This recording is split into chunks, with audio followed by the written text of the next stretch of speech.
What's up, guys? So I'm going to be doing a review on the latest chapter of Bleach.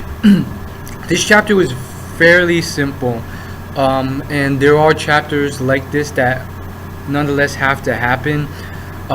This was a chapter on a fight. The whole chapter was a fight. Is the fight over? I'm hoping so, but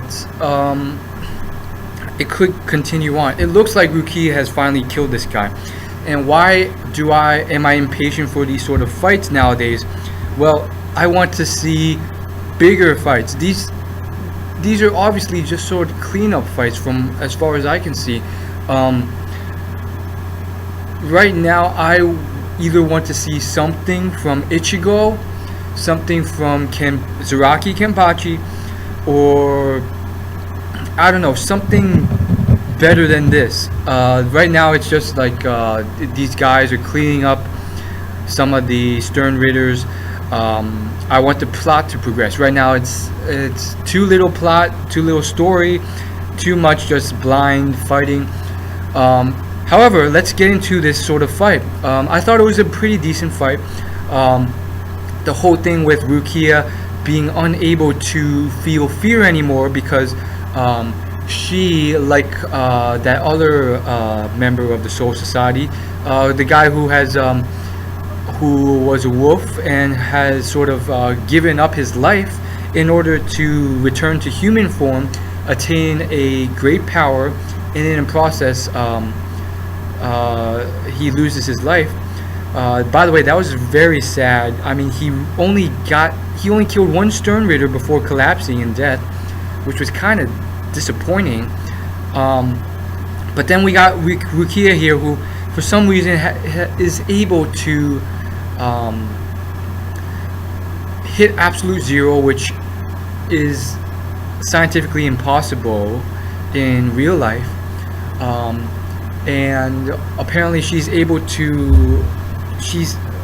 given up her life in a way because she's technically dead, and but she's able to maintain a stasis in her dead form while frozen in absolute zero.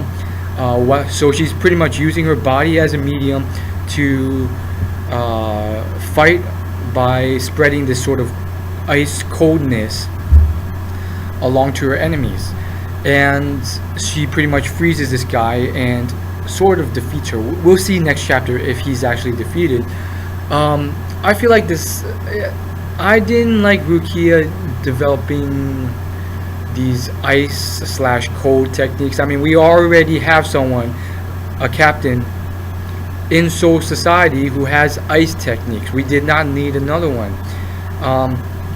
As far as Absolute Zero and the science goes, it doesn't really make sense anymore because Soul Society is after Earth. It's the other world technically. So is there actually even life? Do they really even have bodies? Does science even work in the way it does? And as of right now, it's like for the last few chapters, it's come to a point where it's like it's so similar to what we've seen before that it's pretty much like life on the human world. Like you're born here on Soul Society, you can die here if you're stabbed. Like, what difference is it from the human world? I mean, other than the fact that you can wave about Zenpakuto, it's like, what's the point anymore? If you can die here just like the human world, it's pretty much the human world all over again.